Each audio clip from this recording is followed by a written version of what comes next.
What is up, my cutouts cardboard ninja? Here coming at you with an undoubtedly very long video because Frostbite Assault has finally been released. So let's go over what they're saying exists real fast. Step 1, there is a battle pass. Hooray! We all know what the battle pass is, but in case you are interested in what you get, we're going to go over these battle pass levels real fast because of the fact that the guy's head was in the lower left-hand corner. We never could actually see what you got. First week, you're going to get basically nothing except access to the new Icebreaker bumper. I was incorrect. Somebody mentioned this in a video. It is not going to be the biggest, baddest, bestest bumper in the waste. It's close, though. 698 is pretty dang good for a bumper. So if we sort by bumpers by durability, 698 makes it the second most powerful bumper in the waste, and you get 2 of them at the same time immediately at the end of the first week. Pretty good. What can I say? Where things are about to get a little bit more tanky. Week 2, it's mother fucking it's repair kits. That's why they had the guy's head down here. It's effing repair kits. They did it to us again. They can't keep getting away with this. Oh my god. Continuing on, we have got cast corners as well. So week 2, you get nothing. Week 3 is, of course, when you get the Jotun. You get 1 Jotun, and it appears by a cursory glance you will only ever get 1 unless you spend your, I think this one's lighters on a second fused Jotun. As per standard, you get nothing in these military reserves. I do like this ventilation outlet. It's got a fair amount of durability, and it looks cool. It's very sleek. The ship's searchlight is kind of cool. Of course, this is a missed opportunity. You don't get anything for level 22 because there is no way at all you're ever going to have enough lighters by level 22 to actually craft a second Jotun. So assuming that you did want a Jotun, that'd be 250 of these lighters. You're not going to have that by level 22. You're going to have 50, 150, not enough. You're about 125 shy of getting it, and then you get 75 more later. So you're not going to be getting 2 of these for quite some time. Though, this is going to be an interesting battle pass because they've released a significant amount of stuff. Other than that, next week, we're up to week 4. You get that stupid worthless rune. Again, it's only stupid and worthless because of the fact that it doesn't do anything. Because you don't have the invisibility module until week 5, and all this does is give you more fuel for boosters. That's a little bit of bullcrap, only because if you think about it, people have been using booster fuel in ammunition boxes for quite some time now. So let's continue on. You get 100 coins. It looks as though we get more bumpers with really good durability to mass ratio, actually. The snow cutters are pretty good durability to mass ratio. Heavy, but you get 1 of each for either side. I think you might get more later. Then finally, week 5 rolls around. You get your Yeti. I've mentioned this before. If you don't have a cloaking device, there's your cloaking device. You never need another one. Let's see. Cast iron halves, a bunch of nothing.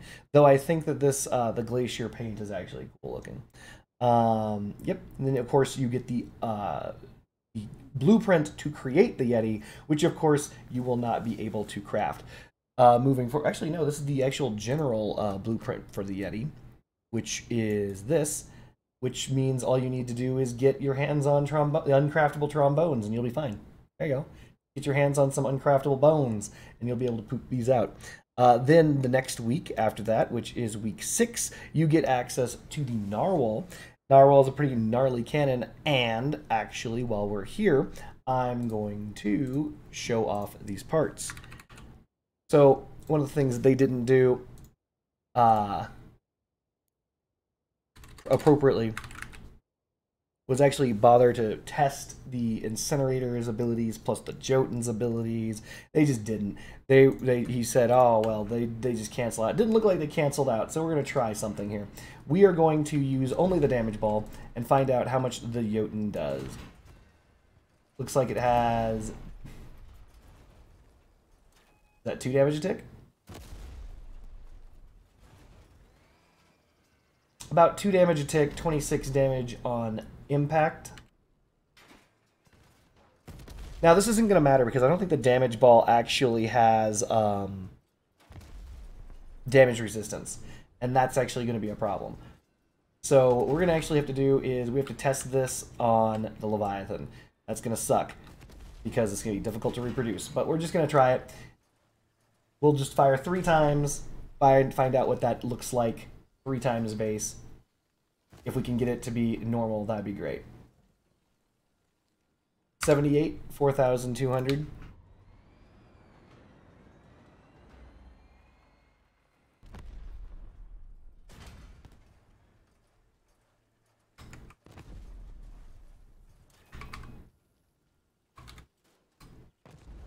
This does seem to last a while, though, I will admit.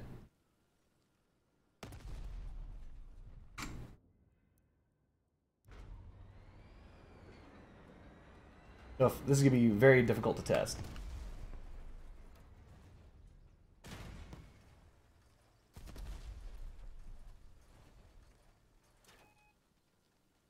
Hopefully this comes out to looking like 78, 4,200. If it does, then we're golden. Perfect. So, 78. We are going to fire a direct shot with the incinerator.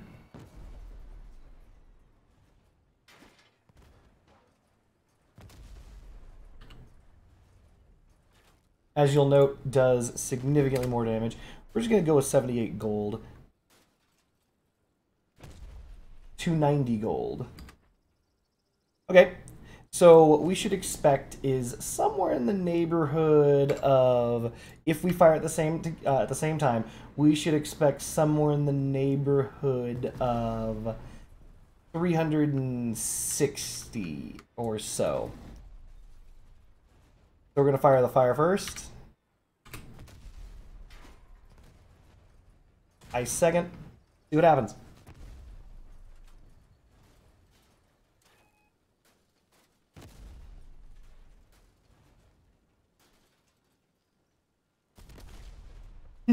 No, I believe it stacks.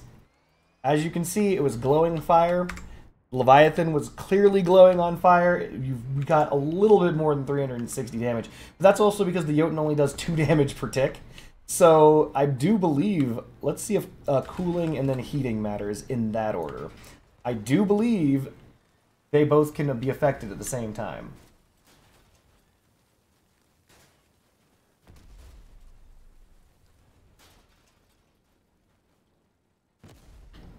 I don't know. It looks like it can be. Does fire take precedence? We're gonna try it again.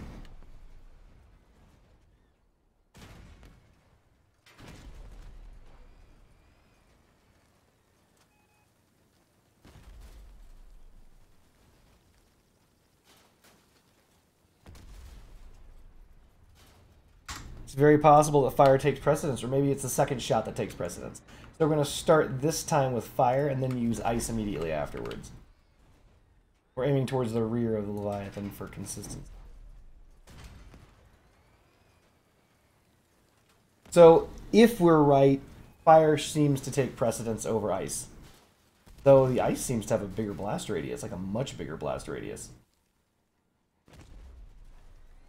Though, like, that part is clearly frozen. Like, you could see the frozen part. Inconclusive, but I think fire is going to take precedence over ice. But we can always test something. We want to throw down ice, and we want to throw down fire in the similar area. And we kind of want to drive over that and see if it slows us at all. It does. So that's just the perk of the gun, though. So the perk of the gun is going to be applied regardless of whether or not the ice is being applied. So the removal of damage resistance. It's very possible that the removal of damage resistance is overridden by heat.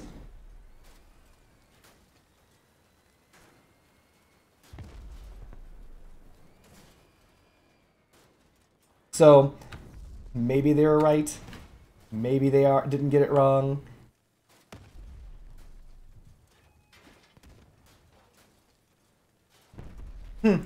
I guess ticks of fire. The fire must just tick faster. because every tick of ice does apply cold, and every tick of fire does apply fire. But it looks as though you only get the benefits of one. Fire seems to override ice. That's fine by me. But good to know. Good to know. Let's continue on with ye old battle pass. Get this over and done with. Sorry for intervening so much. Obviously, there's the Yeti, the cloaking device. Works exactly as you would expect. Which is 30 seconds of invisibility. What we want to test is Yeti Beholder.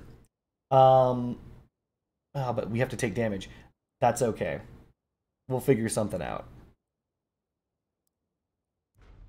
So what we're going to do is, with this Yeti Beholder, we're going to crash into something and then see if we can decloak. No, we can't. Okay, so if you activate the Beholder's perk, which keeps you in stealth after you impact something, you're not able to decloak in the meantime in order to get the lower cooldown of the cloaking device. Clearly, because it's still cooling down, as you can see. But if you simply decloak, then you get the faster cooldown of only 6 seconds. Okay, good to know. That's something that I super wanted to test out. Not Frostbite Assault. Let's, darn it. Yes, Frostbite Assault. Terrible at my job. So, yep, standard cloaking device, 30 seconds. You need to throw on more of these for more cloak. You get 15 seconds. That's per rune that you throw on. In case you were interested, in case you're wondering how much do you get on a rune, you get 15 seconds. Fused, I think you might get 20. Continuing on, you get nothing else. You get another military reserve, which is useless. You get the Yeti blueprint, which you cannot craft. Up next is the Narwhal. Narwhal's actually quite interesting. Did a bunch of testing. You have to trust me on this. But the Narwhal does just a little bit less than the Mammoth. Also, it's got a significantly better projectile velocity. So, good to know. So, for example, shooting something that far away, very easy. You can easily do that with only 1 or 2 pips over the target. And you can hit something 300 meters away easily with just 1 or 2 pips over the target. So it's got a projectile speed that lands between the Tsunami and the Mammoth. It's actually probably has the same projectile velocity as the Elephant. These are basically elephants. The Elephant upgrade is what we're looking at. And in fact, I wonder if they put on the tech tree as the Elephant's next step. They're not on the tech tree there. Where'd they put them? They put them under cryogenic weapon. Yeah, I would say that these are not... I mean, they basically are an elephant. They seem to handle very similarly to an elephant. But let's go ahead and whip out the Narwhal real fast and show you the damage on the damage ball, which is something that nobody else was doing for some reason. 220 bullet, 130 blast. So the majority of the damage that the Narwhal deals is based on its projectile itself.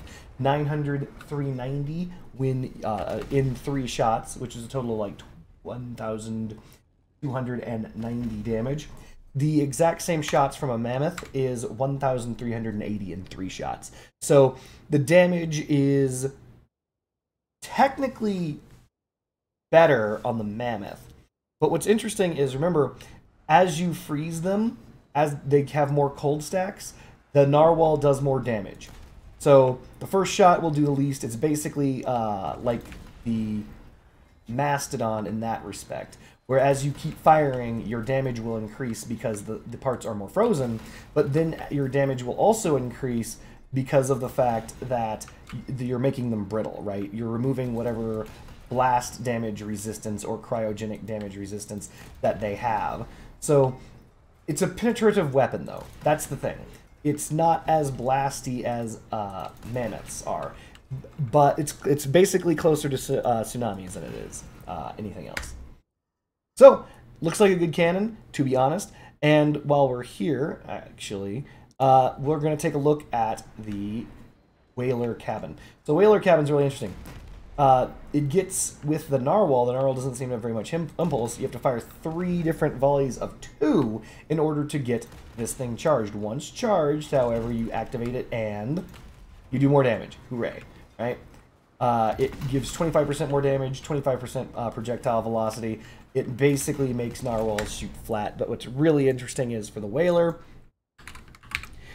the whaler works unbelievably well with the tsunami and the typhoon. Tsunami and typhoon, they don't mess around with the whaler. Basically, every other shot that you fire is going to be perked up, instantaneous perk. And then in addition to that, with the tsunami, you can just double down perk with perk, and you can do 429 bullets plus 287 bullets or blast. That's pretty dang good. Considering all you have to do is stand still for a couple seconds, and of course, as you enter the match, fire your gun. The tsunami does incredible damage with the whaler. Because again, if you're thinking of doing something like Catalina for the 45% damage bonus or anything like that, you can, but this just gets you that 25% damage bonus literally like every other shot or so. Pretty knuckin' futs. Or at least, yeah, pretty good. So, there you go. This is a very good cabin to use with the tsunami. Interestingly enough, it is not as good with the autocannons as I thought it would be. And that's because of the fact that there's a maximum amount of charge you can get, which is 3 charges every second. And so as you can see, it actually takes significantly longer for you to charge that up with autocannons. Though, if you're using autocannons, odds are very good that, you know, you kind of want that boost anyway to get that bonus damage when you need it to burst someone down. 25% additional damage on cyclones is pretty good. And so it's also pretty good on still winds. If you're wondering if you should use the Executioner with the whaler, not really. Unfortunately, of course, there's no one of those in the exhibition. Unfortunately, even though the Executioner, you can get 3 of them, and you can get 3 instances of recoil per, doesn't seem to matter. Like, you just don't generate enough recoil. It still takes 2 shots in order to generate the perk. So it's not as strong as with Tsunami. Strong, though. Just not as strong as Tsunami. 607.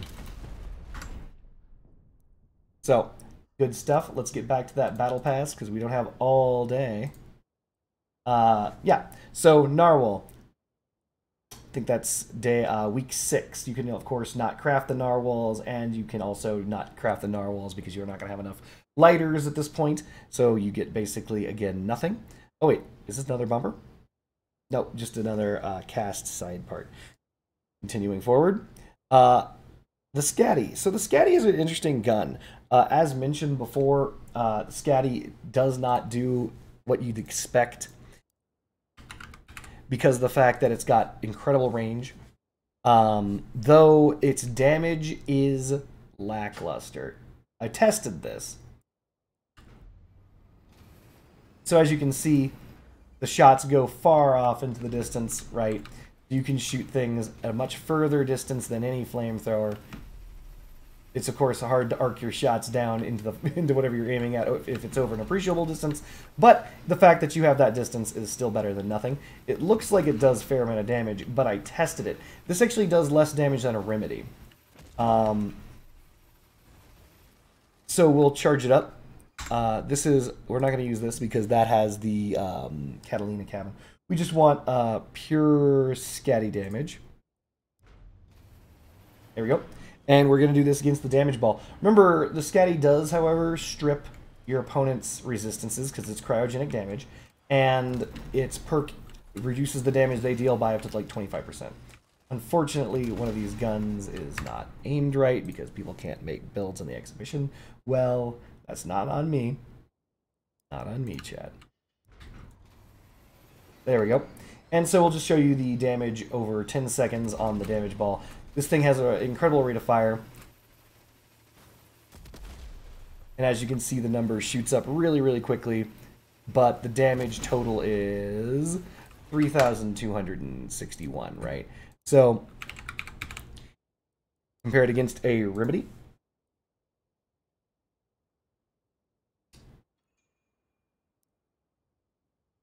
course, that doesn't work because they changed stuff.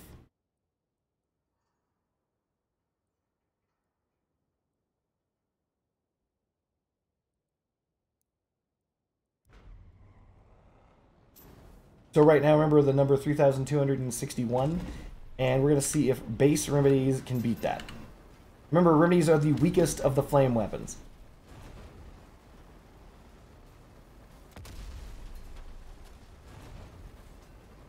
So you're looking at double the damage, and that's with remedies.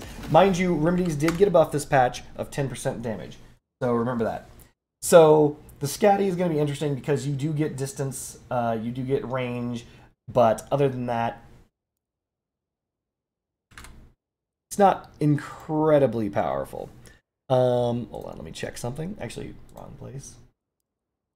Does this thing have bullet penetration? It just has hit damage. And I don't believe that it has fire rate, effective rate. Yeah, it doesn't seem to have penetration. So each damage per shot is going to not penetrate if it, not that it matters. This thing does very, very low damage individually. So it doesn't necessarily need penetration, but it's good to know that it doesn't have penetration. So Scatty may be good in conjunction with No Thungs, who knows, for stripping.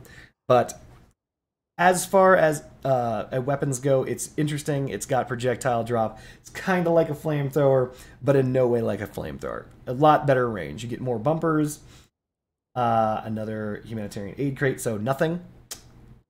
And then, of course, you get the fin whale. I'm not going to bother just demonstrating this. Let's just say it is the fastest cabin, because it is.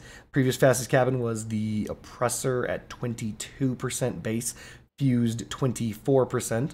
This is fused 28%, meaning it's base 26% bonus speed. It gives you a insane 4,000 tonnage, and the faster you go, the better your guns are protected. So, pretty interesting. This could be used on hovers, but we'll see how it's used. Ultimately, the overall idea is that you want to zip around and have your guns stronger, right? That's it. But you have to compare that to the effect of the Oppressor, where you want to zip around and have your guns on target. So, there you go. More paints. I already went over the Whaler, and then you finally get the picture of the beautiful girl.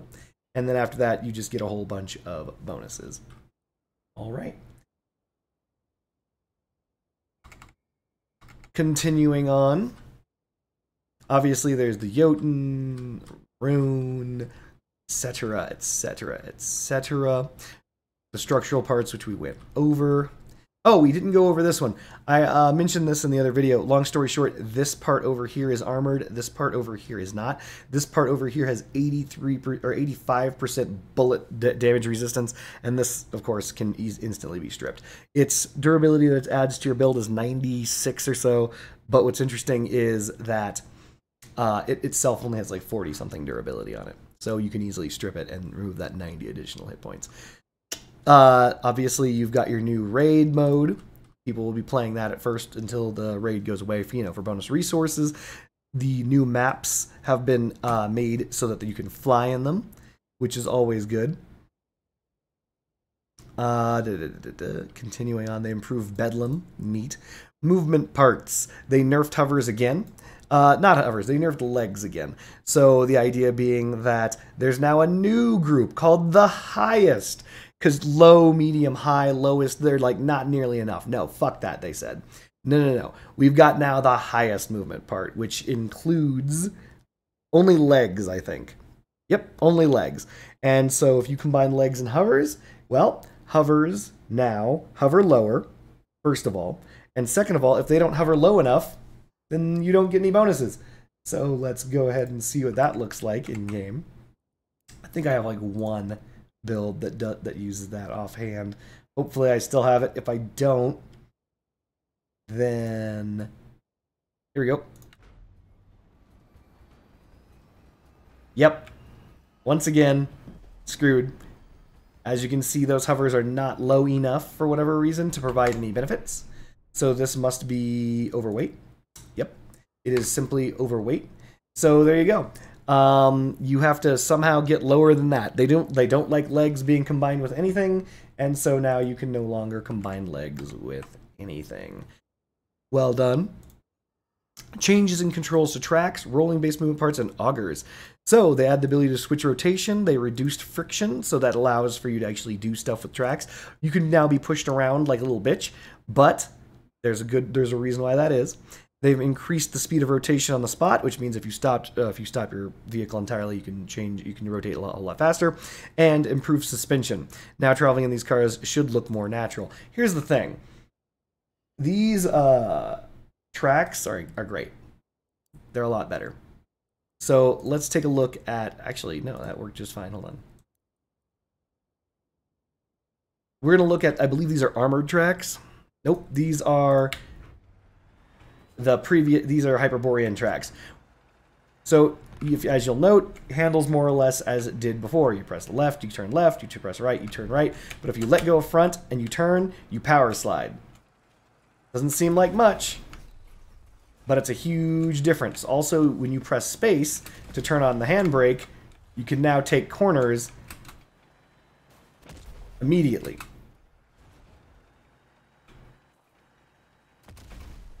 And also they said that they made it so turning on the spot is even faster than it was before. And it is. It's immediate. So tracks now handle a whole lot better. Let's take a look at tank tracks. Let's see how they handle. In addition to that, by the way, tracks got a huge buff. Tracks gained the ability to, pretty snappy. I mean, what can I say? That's a whole lot better. I don't believe tracks are meta yet, but this is a whole lot better. Being able to actually control your car on tracks, that's pretty nifty. Can't wait to see what the actual S-tier tracks are like.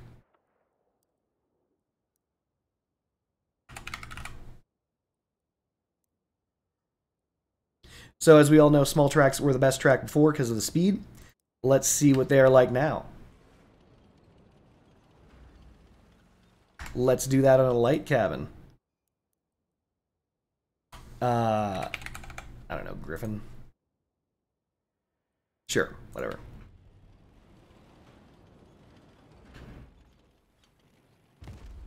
I gotta say, it handles a whole lot better than it used to.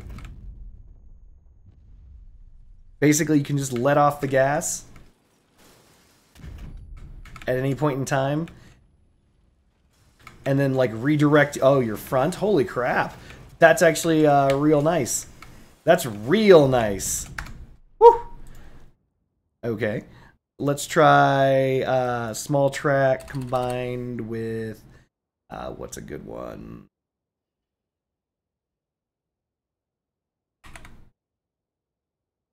Not the Thyruses.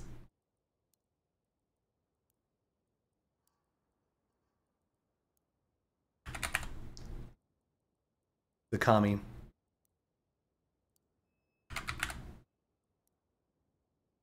So small tracks with the Kami is probably about the best you're gonna get. Oh, come on, get out of here, trending. Overweight, no. Sure. Oh my goodness. Accelerates nicely. You can power slide away from your targets immediately, or, and this is gonna be real annoying, like basically turn into your opponents. Oh, that's really good.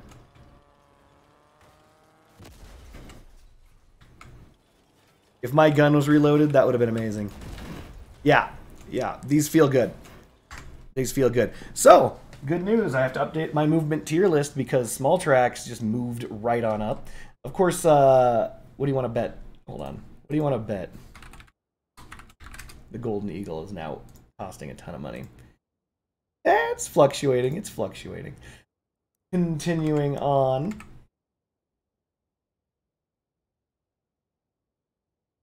Oh yeah, so the thing I was going to go over is reduce friction parameters. You can now slide and be pushed on tracks. Now, I know what you might be thinking. What? That sucks. Shut up. Let's face it. Tracks have been ass forever in Crossout. They're just the worst movement part. You know they're the worst movement part. They just are. because of the fact that they're not mobile. I would trade the grip that tracks get on the ground for movement speed any day of the week. Any day of the week. And let it be so. They've done it. They've already made the change. Good. They should have made the change. Tracks will be more viable, even though they'll be, you know, they can be pushed. Change to the power score of all wheels. Huge buff to certain wheels. Kind of not even that big of a nerf to others. There's actually a huge buff to a lot of wheels, such as I mentioned before, darn it. No, not like this. The Shiv and the Shiv ST, that's what I was thinking of. Big buffs to Shiv ST, kind of minor nerf to APC wheels, things like that. But, meh. They put in the durabilities into the game, so Dawn's Children, big ups. By the way, for those of us who didn't know, cryogenic damage was added, but because of the fact that this chart doesn't have cryogenic damage on it, they just said, okay, the cryogenic resistance is the equivalent of the thermal resistance. So it has both thermal and cryogenic at the exact same values. So this is literally what I said earlier, where thermal is literally, it doesn't have, you don't need to add cryogenic. It's fucking thermal. Thermal means temperature, right? So it should just be temperature anyway. But we've already gone over this before in many other videos, but it looks as though the big interesting winners are Dawn's Children because of their thermal resistance, and in the new Hyperborea, you know, patch that's currently out, thermal damage is going to be pretty important, though in general thermal damage isn't necessarily overly important. Remember, thermal's fire, not energy. Gravistars don't do thermal damage, they do energy damage. Mind you, Dawn's Children have a sweet 50% energy damage resistance now, so that's even better. Yeah, good to know. So everybody is now a whole lot more durable. This kind of offsets the fact that, spoiler alert, Grizzly has been nerfed. Nerf to Lupara. Long overdue. Lupara does way too much damage. It is significantly better than the other white weapons of common rarity. It is just simply the best, and they caught a tiny bit of a nerf because it's just simply too good. The Tempura got a 13% damage increase. This is a huge damage increase to the Tempura. Huge damage increase. So if you have fused Tempura, it's a huge damage increase. So let me just show you why. Fused Tempura, not for 5% damage. That is stupid. Fused Tempura for duration is what you want. So I need to assemble this and test drive it. And so if you have duration, it gives you one additional tick of the Tempura's damage. So the amount of damage that you deal is actually quite high. If I can pull it off. 803 damage. Pretty good. And remember, that's piercing, and that is thermal, though. So if you're trying to climb into Dawn's Children, that'll be a problem. Continuing on. Ammo pack and expanded ammo pack no longer gives booster fuel because they hate your freedom. Icarus 7 and Icarus 4s both have inertia, increased inertia when turning, and the Icarus 7's caught an additional nerf of 5 kilometers an hour. So let's take a look at this and see how bad hovers fare.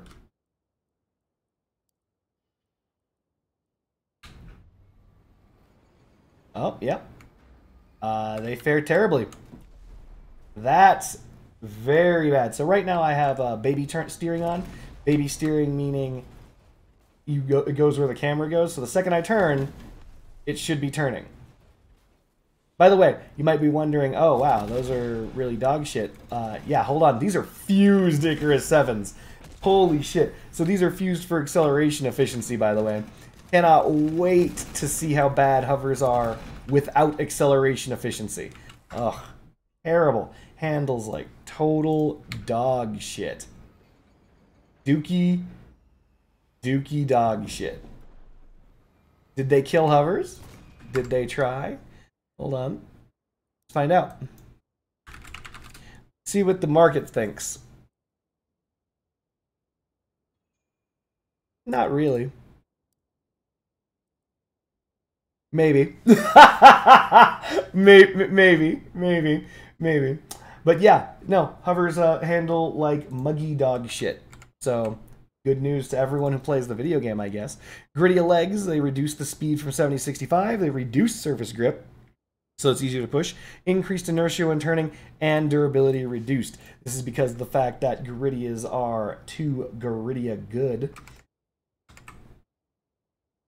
So let's see if I can see what that's like if I have any Grittia builds. I was playing this one pretty extensively. Yeah, it actually feels weird. This feels weird. The things that they said they did, true, but these are handling funky. Like, I can't put my finger on it. But they don't feel smooth anymore. Like, they jerk around. So, nerf to the Grittias. They don't feel like they're unplayable, though. But they feel a little bit jerky, which is a little weird. Let's go back to the El Pacho Notso. Let's see here. ML200 increased durability.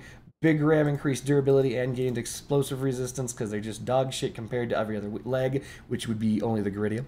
Atom, power penalty reduced from 17 to 15%. This is the big glowing balls. By the way, like, the handling of the big glowing balls is great now. It's just great. And it's probably, hold on.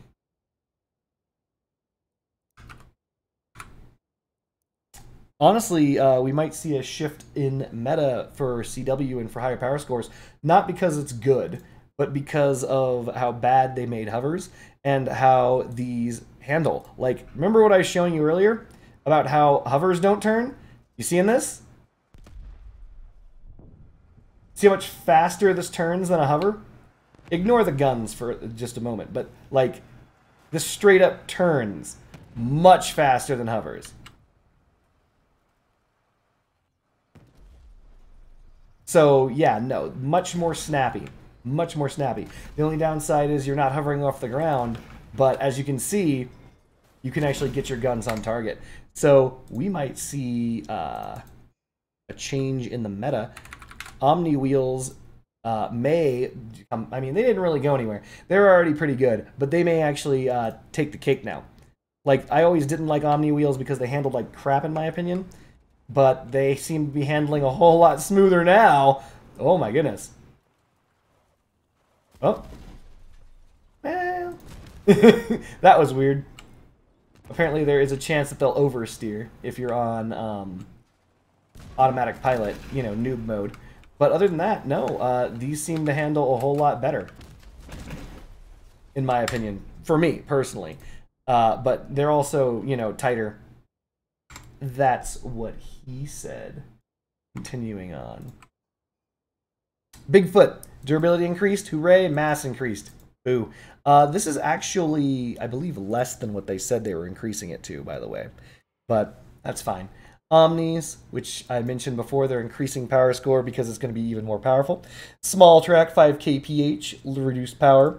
Reinforced track, 5 kph, reduced power. Sleipnir tracks, 5 kph, reduced power. And we recall this going all the way down, all the way up to the Goliath tracks, which get a 15% power penalty reduction, which is amazing. I think there is a 7.5% on tank tracks. There's a 10% on, I'm sorry, 12.5 or something like that for tank tracks, and 10% for the armored tracks, and so on and so forth. Long story short, tracks feel better. They feel better. They feel a lot better. Play tracks. Give them a try. Catalina, which is the nerf that we were mentioning before. It's in. As mentioned before, this is a 5% damage nerf at 10 stacks. That's all. It's nothing special. And yes, it is more nerfed than it is now. They reverted the nerf and applied a different nerf, and the different nerf makes you have a little bit less damage, not that much. Blight, this adds 0.5% to the part's heat level of flame weapons. The distance required to charge a perk was reduced, and the perk damage bonus was reduced. But in exchange, they buffed flamethrowers. Here's the thing, just so you guys are fully aware, use the Blight with flame weapons. Don't stop using the Blight. Do not stop, because here's the thing. The perk damage bonus was reduced by 15%, but base damage of all of the flame weapons was increased by 10%. So when you get 20% more fire damage from the perk, that's 20% of 10%, which is something in the neighborhood of like 2%. And that is added on top of that. So basically, you're only losing like 3% damage. That's nothing. It's nothing. 3% off of that, you're never even going to notice. Basically the exact same with the Blight. So there's no reason for you to stop. And this reduced the distance to charge the perk. So this actually ended up being damn near, if not, I think it's a net positive. The Blight got buffed. This is a buff to the Blight, not a nerf. Cerberus added the perk. While its melee weapon is active and dealing damage, all other saws mounted on the card deal 15% more damage. The Icebox got its 5% more damage on it, which is okay. And they added a 40% rotation speed of those weapons. So if you're using Tsunami, you're using Typhoons, if you're using Executioners, you will aim them 40% faster with the Icebox, and in addition to that, you'll do 20% more damage. Remember, all rockets fall into the category. All rockets except for the Waltz, and I think I was going to say Hadron, but that is not the correct answer. Dang it. The Relic one. Whatever the Relic one is. The Helicon. All rockets except for the Helicon and the Waltz are fixed. Angled. Hugin, nerfed the Hugin, power reduced by 9% to slow it down, because apparently it's got a high top speed for a heavy cabin, and you combine that with its power and it was going too quickly. So they made it so you have less mass to play with, because it now weighs more, and the mass limit was, actually no, I'm sorry, was that increased by the same amount? 9, 8, 7, 17. No, you lose like 100 mass or something like that. But anyway, yeah. Yokai. The damage was simply increased by 12%, simply because it doesn't do enough damage. More damage to the Yokai. Quasar added hit damage of 65%, or 65 points with 50% penetration ability. Durability was increased of the Quasar, and of course this is similar to the Pulsar. Let's mosey on over to the video game.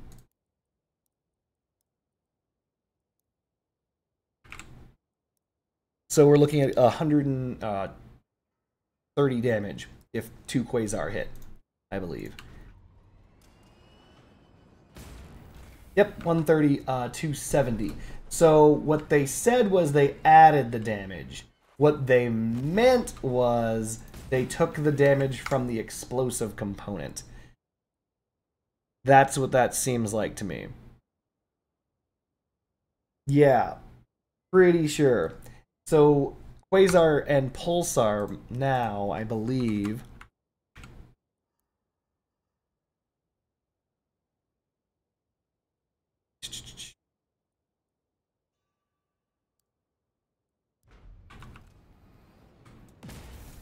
Yeah, no.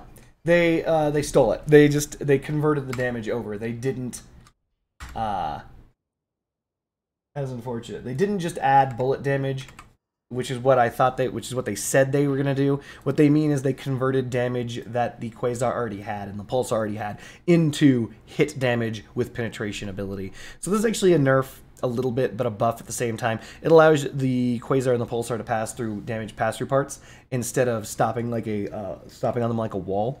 So that's all right, but I don't know how I feel about that. That's a massive chunk of the damage to be converted.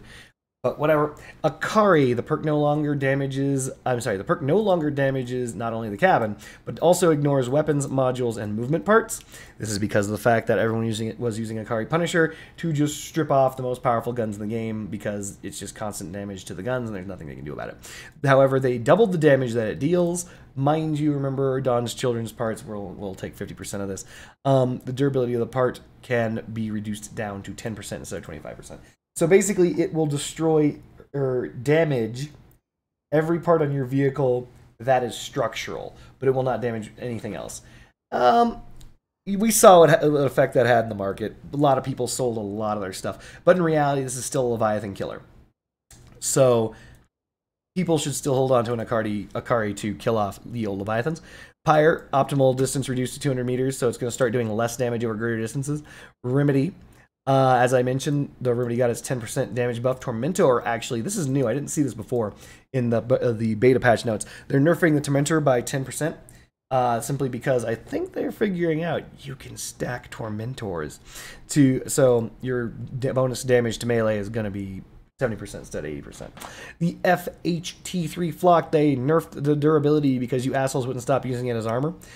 Gave it blast resistance, so it's not easy enough to just simply blast off your build. So this means that it has, against blast weapons, about the same durability as it did before. But against bullets, no, it gets stripped right off. The ammunition was increased, and the active range was increased. So this means that you actually have a chance of stopping missiles from hitting your vehicle. Because right now, in order for the Flock to truly function very well, you have to be moving at a 90-degree angle from the missiles that are coming at you. And then you launch your Flocks, and then the missiles enter the path and get distracted. But if you're standing still or anything like that, you have no chance. They're just going to hit you in the face. The Thyrus, the number of shots, number of charges increased from 7 to 10. The Thyrus is the railgun. The mass accelerator.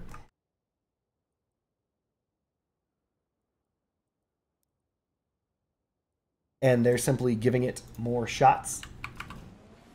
So 10 instead of 7. Damage still seems to be the exact same.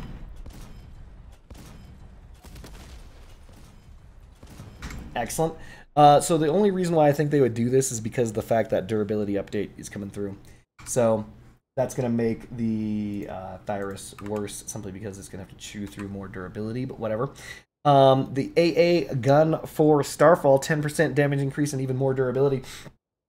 Alrighty then, let's take a look at that Starfall damage. Oh my goodness, cannot wait. Do I even have a Starfall build? I don't think I do. Hold on. I warned you guys, Starfall is dog shit because it does therm damage, but now with a 10% damage bonus, it no longer does therm damage. The damage exceeds the therm, shoots well past the therm, and ends up 1 damage more than the therm. So originally the damage was, I think it was 11. So it gained 1.1 damage, so we're going to be looking at 24? 19? What the fuck? Oh, these are unfused. Oh, Jesus Christ. Hold on a second. Hold on a second. Hold on a second. One moment.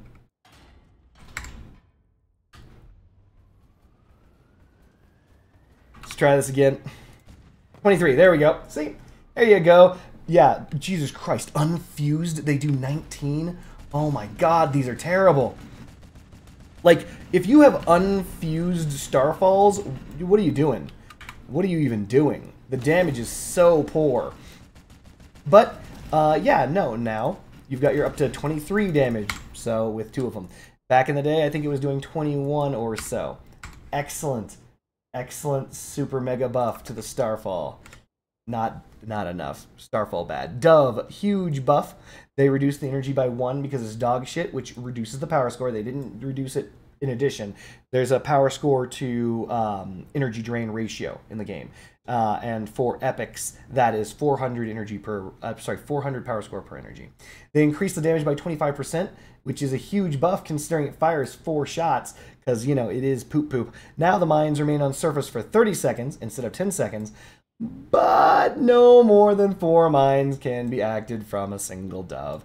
So they're making sure the dove stays bad, continuing forward. I'm not even gonna dignify showing this off. It's terrible. Heather, nerf. Cooldown increased from 10 to 13 seconds. They added 3 seconds to its reload. Funny story. That's because the perk of the Heather, by the way, is 30% faster reload. You seeing what they did there? They looked at the perk, which cuts 3 seconds off the reload if you're traveling, and then they added that 3 seconds onto the reload.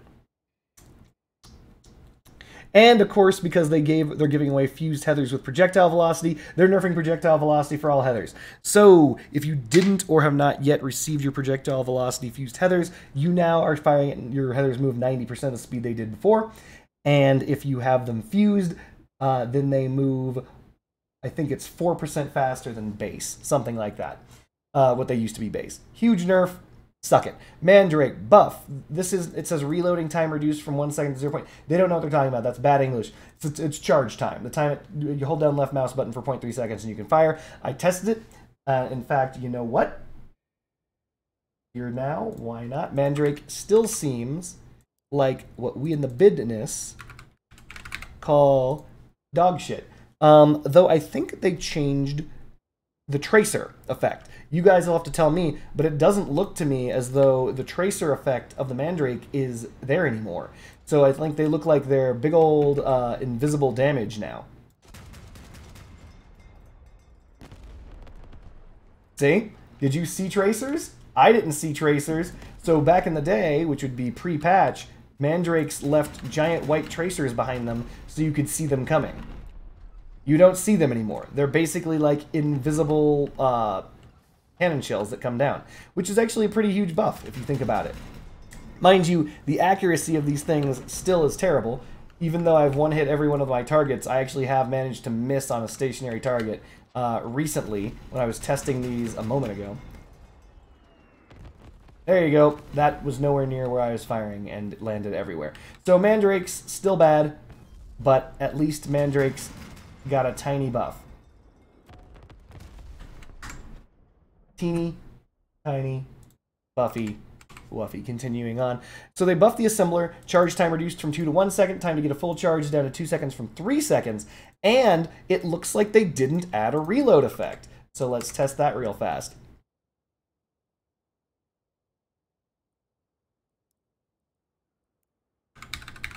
So for those of us who do not remember, because nobody knows, because nobody has this gun, the assembler is the equivalent of the Astreus, except even higher tier. That still takes forever and a day to fire, but yeah, no, there's no reload. Look, you can still tap fire. Nobody ever tap fires. That has never been a thing. It is not actually a thing for you to tap fire with the assembler. That is a bad idea. Don't do it. But yeah, now you can actually fire your assemblers and charge up and fire again. So, by the way, the assemblers work on an overcharge mechanic, very similarly to... Oh, there it is. You can see it smoking. Very similarly to the Astreus, because this actually predates the Astreus. For those of us who didn't know, because nobody used them, because they are flaming dog shit. But even though this predates the Astreus, the charging mechanic is actually an overcharge mechanic. So the idea is that you want to overcharge the gun. Right now it's fully charged. And then, as you can see, that little line, that little circle that appears around the crosshair, that lets you know how overcharged the assembler is. Not how charged it is, but how overcharged it is. And the more overcharged it is, the more bonus damage you get out of it, right? So once it's fully charged, you can just fire it. And it looks like it's 450 for a basic full charge-ish, 639 for an overcharge. So in reality, actually...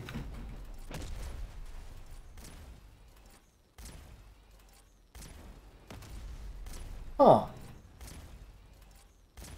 If you're not going for the overcharge damage, is this better damage than the assembler?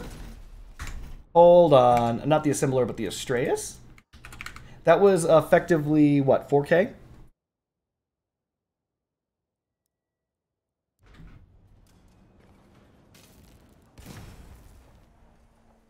Oh my god.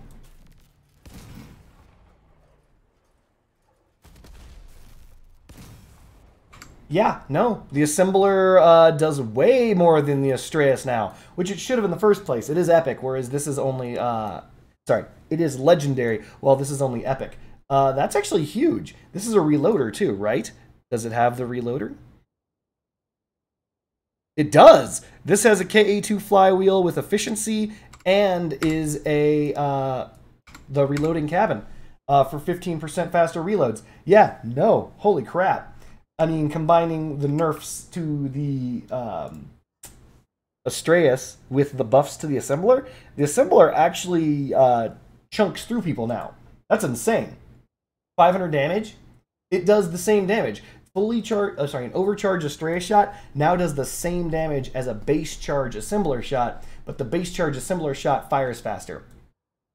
Might want to look into that. Continuing on, Pulsar, we went over that. Hurricane damage you do less damage over 200 meters. Draco, which is a flame weapon, increased. Yokozuna cabin got a buff. Gained a couple of kilometers an hour base. Mass is reduced. Yokozuna is a good cabin, by the way. A lot of people don't use it because there's a lot of better cabins, but I mean, the Yokozuna is not a bad cabin. Perk is now also automated, so it will automatically target your friends and give them a speed boost. It is the fastest heavy cabin. I can't push it enough because no one's going to use it regardless. Firebug, damage increased 10%. Grizzly, Co-Driver nerf. Co-Driver hurts. Now passive skill also reduces the freezing effect in addition to the heating effect. Updated collision modules for Lupara, Sledgehammer, Junkbow, Mace, Thunderbolt, Waltz, and Helicon. I tested these. I couldn't quite tell the difference. I'm sure that the difference on the Waltz and the Helicon is probably the ability to fire over objects that are right in front of it because of the fact that when it spins to fire, it fires from the top barrel first, but when it fires the second and third shot, it actually fires the second and third shot while the barrel is kind of offset to the side, so you can't fire over your own armor. I think they may have fixed that. In fact, let's test it. Damn it. Why do I have to bring all this stuff up? Stupid me. Why can't I just guess? It's like, I guess it could be this. Test it yourself, but instead, here we are. We're going to grab a hull part.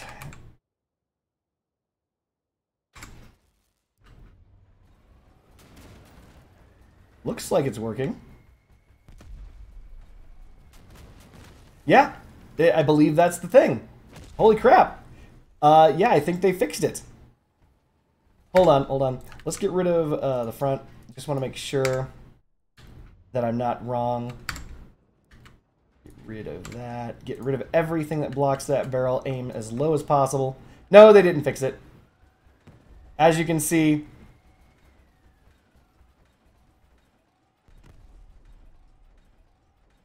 can't fire. Even though it thinks it can fire, it can't fire. But it can fire damn close. So literally it's just the very, very bottom that it no longer can fire. And that's interesting because the Helicon used to be able to fire when aiming down like that. The first shot would fire and the remainder wouldn't. So, that was my best guess. Apparently they didn't do as good a job as they thought.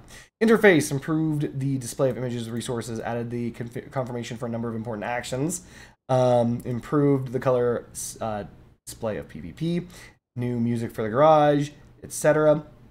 Updated the Mastodon cabin, increased the number of weapon types can be used to complete daily challenges. Hey, that's good. Updated the visual appearance of animations, the contact to him, improved the painting mask for lunatics. Fixed a bug where enemies might not appear in the moment of truth mission in adventure mode. People asked me, hey, Cardboard Ninja, do you know anything about this? And I didn't. Apparently, they finally found that out and they fixed it. Fixed a bug where the vehicle with the Omni-Move part would not start moving forwards or backwards until it came to a complete stop after moving diagonally. Good. Fixed a bug where the talent of the co-driver Adatlan reduced the damage of fire puddles rather than increasing it. So for as long as you've been using Adatlan, up until this very moment, the Fire Queen herself, if you were using incinerators with Adatlan, you did less damage. Oh my god. Fixed a bug where the perk of the Munin cabin affected the reload speed of the Argus Barrier 9 Verifier. Those are all components that have drones that apparently, if you were using the Munin, you could probably destroy them by activating the Munin's power, and if they are destroyed during that, they actually get a bonus to your reload speed. Apparently, they got rid of that. Fixed a bug where the ammunition increase upgrade didn't work for the Yaoguai and the Vulture drones. Thank goodness, I was wondering. Fixed a bug where the flock projectile hitting any surface would reset the talent of the co-driver J. Fixed a bug when destroying raiders in the werewolf cabin would cause an explosive drone to appear instead of a shotgun drone. Interesting. So, raiders are NPCs. So it looks like they were using a different werewolf cabin. Surprise, surprise. In case you guys didn't know, there are actually NPC-only things. This includes cabins. They look exactly the same, but they actually are from previous iterations of the game.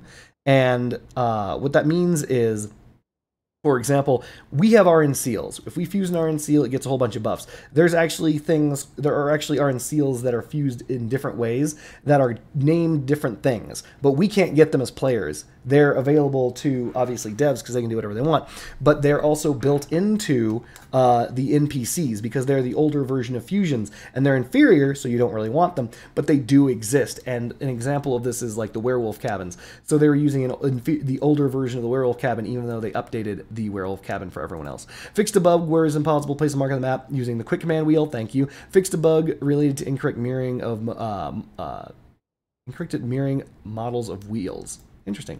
Fixed a bug that would cause a temporal weapon to be blocked after being mounted on the roof of the quantum cabin. Excuse me? That's funny. Okay. Improved incorrect collision modules for models for a number of environmental objects. Fixed a bug that could cause non-existent free slots to be displayed in the exhibition if there are armored aircraft among. Oh, thank God. So basically, I was wondering why this was. A lot of people asked this. If you go onto the exhibition and put on your own ground cars and then put on flying vehicles and put on Leviathans, those are all on different windows, and on the main window for your cars, it will show you open exhibition slots that you don't have because they're being used in those other slots. So they fixed that. Fixed a bug where hovering the cursor over not enough parts notification didn't cause missing parts to be colored in red. Thank you. Fixed a bug where a player who was already in the battle queue could enter the game center and create a mode. Fixed a bug invasion where the leader icon was displayed on the wrong player instead of the player who dealt the most damage. Fixed a bug where a car equipped with movement parts with the ability to strafe could automatically turn sideways when appearing on location. Weird. Fixed a bug where the werewolf cabin drone could survive a fall into chasms while the invulnerability was in effect. That's just cool. Fixed the flickering of textures in the Horseman Apocalypse garage. Fixed a bug due to where cars disappeared when driving behind the satellite dish supports on the sanctuary location. So yeah, if you lost line of sight to opponents when they were simply driving behind those satellite dish supports, they did disappear. And I didn't know why that was, so apparently it was a bug. Fix a bug with incorrect highlighting of tonnage parameters on vehicles with propellers or if ground movement parts and propellers were mounted. Fixed a bug with the incorrect effect of the iced eye decor on the ground, and improved a number of in-game text, descriptions, and icons. There you have it. There's the freaking patch. I think that we're done here. It's 1 hour and 2 minutes in. I don't think that I should take any longer of your time. Get out there and play. Get out there and be somebody. I can't believe they did it again and put goddamned repair kits. Yes, that is right. I am still pissed off about seeing repair kits in week 2. That is bullshit. Will I be buying this? Yes, I probably will be. I'm a sucker for cannons, and so they gave cannons away, so I want to grab me some of those cannons. But go out there and be somebody. I hope you guys have fun in the new Frostbite Assault. Good news for everyone who hates hovers. Bad news for those who have spent money on hovers. Hovers got slapped in the face. Good news for those of us who like things that look like tanks. Good news for those of us who like tracks. Good news for those of us who have atoms. Good news for those of us who have omnis, and so on and so forth. Huge update, huge change, shake up to the meta. Ice is weak. Let's just put it that way. The damage is not great. 2 damage a tick is pretty embarrassing, Jotun. You should be embarrassed. You're just embarrassing. You're embarrassing yourself, Jotun. The Sketty does okay damage, but it doesn't do great damage. I could see you could adding a frost weapons to your build as addendums, but right now the Narwhal, and this is just off the cuff, seeing things how they've been done, the Narwhal seems to be the best of the items that's being released in this patch. My opinion, obviously, but it seems like if you are brand new to the game and you're trying to get into cannons and you don't want to try to get 2 fused mastodons, not mastodons, 2 fused mammoths, 2 fused tsunamis. You're like, oh man, getting that is going to take forever. You're not wrong. Don't pick up the battle pass. Grab some narwhals. The damage isn't the best, but it ain't bad. It certainly ain't bad.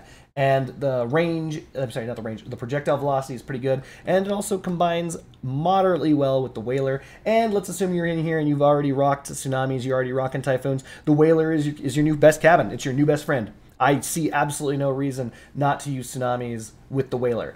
I believe this is probably one of the better cabins for tsunamis. It's probably better than a reload cabin, to be honest. Basically, you get a 20% damage bonus on, or sorry, 25% damage bonus on 2/3 of your shots. Straight up, 2/3 of your shots. Your first shot activates the perk, your next shot goes with the perk, your next shot goes with the perk, and the next shot after that reactivates the perk. or recharges the perk for your next shot. So 2/3 of your shots have 25% bonus damage, 25% projectile velocity. What more do you want? That's pretty damn good.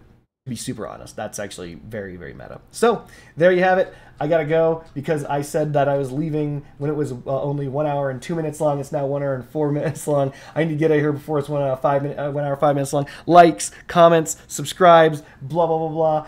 Thank you very much for listening. Peace.